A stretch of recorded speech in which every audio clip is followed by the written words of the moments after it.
ಎಲ್ಲರಿಗೂ ನಮಸ್ಕಾರ.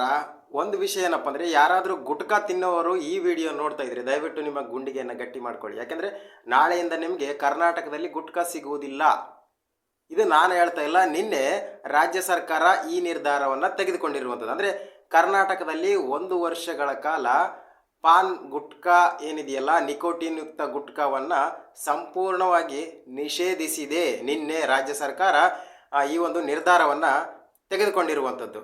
ಏನಪ್ಪ ಮುಖ್ಯ ವಿಷಯ ಅಂದರೆ, ಕರ್ನಾಟಕ ಆಹಾರ ಸುರಕ್ಷತಾ ಆಯುಕ್ತರ ಕಚೇರಿಯು ರಾಜ್ಯಾದ್ಯಂತ ತಂಬಾಕು ಮತ್ತು ನಿಕೋಟಿನ್ ಹೊಂದಿರುವ ಗುಟ್ಕಾ ಮತ್ತು ಪಾನ್ ಮಸಾಲವನ್ನು ತಯಾರಿಸುವುದನ್ನು, ಸಂಗ್ರಹಿಸುವುದನ್ನು ಮತ್ತು ವಿತರಣೆ, ಸಾಗಣೆ ಮತ್ತು ಮಾರಾಟದ ಮೇಲೆ 1 ವರ್ಷ ನಿಷೇಧವನ್ನು ಹೇರಲಾಗಿದೆ.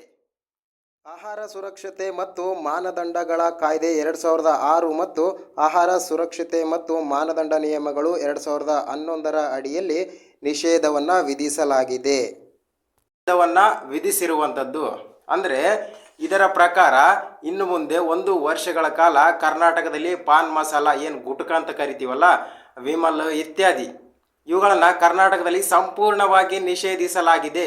ಇನ್ನು ಮುಂದೆ ಯಾರಾದರೂ ಅಂಗಡಿಗಳಲ್ಲಿ ಬೇರೆ ಬೇರೆ ಕಡೆ ಈ ಥರ ಗುಟ್ಕಾ ಪಾನ್ ಮಸಾಲಗಳನ್ನು ಮಾರುವುದು ನಿಮ್ಮ ಕಣ್ಣಿಗೆ ಬಿದ್ದರೆ ಸಂಬಂಧಪಟ್ಟ ಅಧಿಕಾರಿಗಳಿಗೆ ನೀವು ಮಾಹಿತಿಯನ್ನು ತಿಳಿಸಬೇಕು.